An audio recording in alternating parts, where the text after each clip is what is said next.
Well, an activity in the classes that I teach where I use the labels structural and emergent. Okay. And let me give you an example. Like an example that we all are familiar with is traffic. How many times have you been stuck in traffic out there? Here's what's interesting about traffic. When you get in your car, you want to go from point A to point B and you want to get there quickly. Everybody else that is driving on the road wants to do exactly the same thing. So at the structural level, there are individual drivers that want to go somewhere and they drive in a certain way. At the emergent level, you get traffic jams, which are exactly the opposite of what everybody wants, right? So that's an example of learning to recognize the difference between something that is structural versus something that is emergent. Every time that you read an article about something, I invite people to think about, okay, what part of this article is talking about the structure and what part is talking about the emergence? So if you hear people say, if you read an article that says the Fed is trying to increase interest rates to decrease inflation. So the structural part is the Fed, the Federal Reserve in the United States is trying to decrease or to change a structural part of our economy, which is the interest rates of what you pay to borrow money. And what they're hoping is that the emergent result will be a decrease in inflation. Inflation is an enormously macroscopic measure that requires looking at many, many numbers over all of society. So what I invite people to do is whenever you're reading an article, whenever you're facing a problem, try to think about which pieces of things are structural, which are emergent. The reason why that's so important is like inclusion is structural, diversity is emergent. You cannot change diversity. It's like lighting a match on the thermostat. The temperature in my house that I read in the thermostat is emergent. The open windows, the leaky roof, the drafty door are structural. You cannot change emergent phenomena. You can only change the structure of the system. Well, for me, it's being glass half full rather than glass half empty. Mm-hmm. Number one, it's being kind to other people. Yeah. It's just a simple bit of behavior. Just being nice to other people, even if you find them difficult to be with, rather than feel defensive and angry with them and want to put them down, you be kind. Kindness helps develop good relationships. So I think that's one thing. I think also thinking about your children as well, and thinking about your grandchildren, thinking about your family, and putting your family into perspective. So say, for instance, I'm ready to get angry with somebody because they've done something. I'm in the workplace, I'm writing a book with somebody, and that somebody has just not done anything, and I've written half of it already, and they're just sitting there fooling around. I'm really could be very angry. You know what I do? I stop myself and I think to myself, what if that was my son? And this man is now yelling at my son. Right? How would I feel that my son was being yelled at?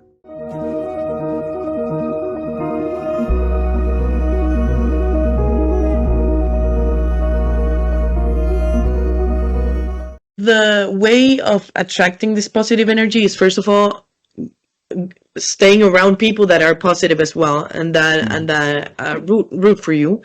And the second thing that I've seen that helps the positive energy to go through is that when you have a bump in the road, or when you fall, or when you get into a problem or anything, you, instead of like grabbing it and putting it under the rug, you need to either cry it out, talk it out, or just try and solve it, or not solve it, but just feel the problem. Because if you feel it, it's not going to get stuck inside of you. And if you get that energy stuck inside of you, then you stop this current of positive energy.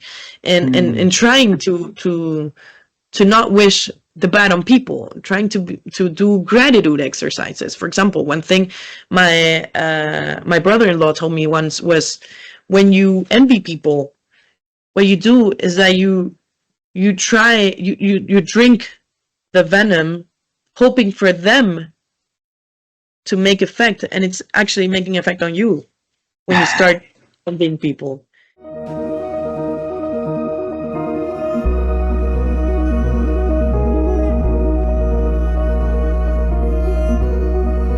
No matter what your field is, you're surrounded by people in other fields that know absolutely nothing about what you do and that you know absolutely nothing about.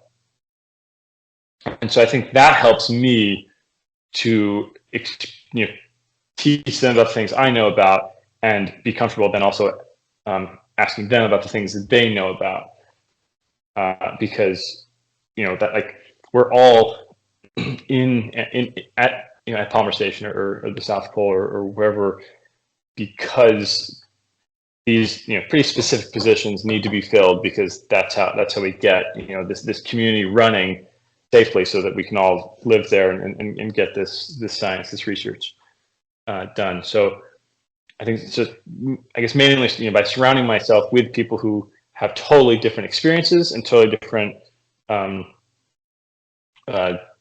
knowledge bases in these tight-knit communities helps really just totally force you to better understand your world.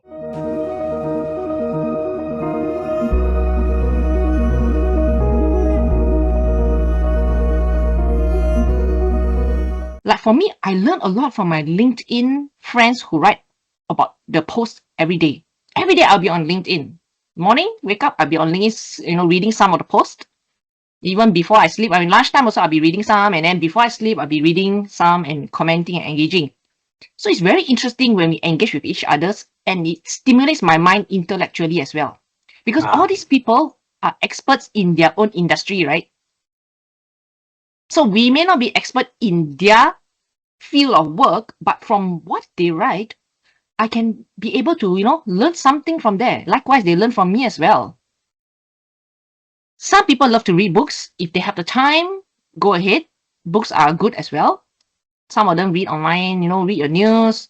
I think it's a lot, again, to do with learning. Some people just stop learning.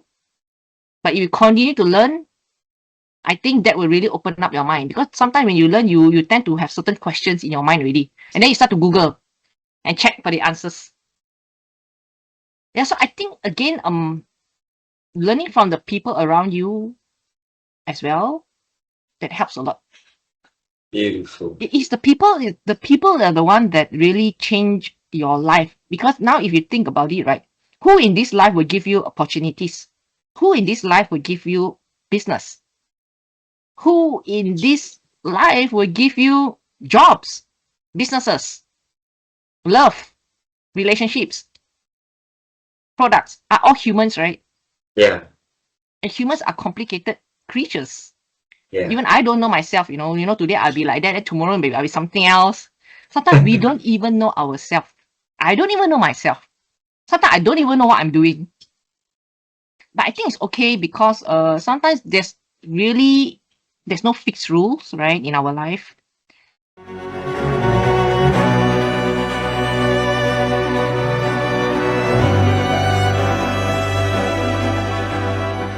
For me, it is about staying curious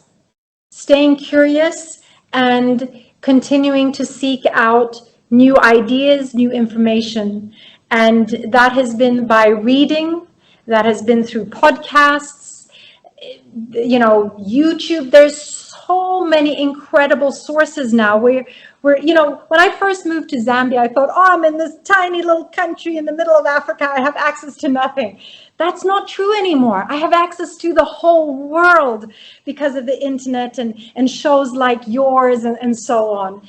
I think for me, it's curiosity, and it's a curiosity about who I am as well, and wanting to delve deeper and peel off more layers of that onion, and then of course use that information to help others. So to continue to help myself think, it's about being curious, about questioning things and learning more, broadening my own perspective, realizing that if I only know this, I'm in my little box here. The more I know, the more I expose myself, the more the wider my perception can be.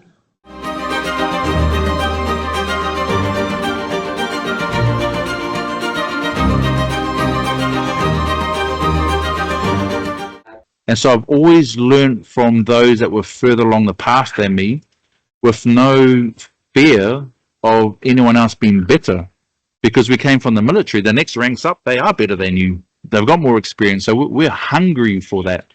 And so you always find someone further along, and then you will, if you have a big enough vision, you will arrive at stages where there is no one in front of you. So you are the first one there, and you will have no idea what to do. And I found myself there quite often in the trauma space. I got to the point, I have no idea what to do. So I have a personal relationship with God, and I would just pray and go, I have no idea what to do in this situation, so I'm just going to move. And then if you fall and hurt yourself, you don't go that way again. And you start off as, as an employee, then you become a consultant, and then a speaker and a coach, and you go, oh, well, I can run other people's businesses. I'll start my own. Can't be that hard. Then you start your own business. And we've got 3 businesses in our family. And then you get your butt kicked. One of our family businesses, we went through liquidation, came out the other side of it. I was a very interesting experience. And then you just have to believe in your mind, body, heart, soul, and spirit that the vision that you see that you are trying to bring into reality is given to you and only you. And there is no one else that can do it. And you just stick with it. And you'll want to give up a lot. And people will betray you and let you down. And it is always easier to do things for yourself than to do it for anyone else. And then you'll reach the point where we are now, where it is just inevitable that we keep meeting people like yourself that we then invest in.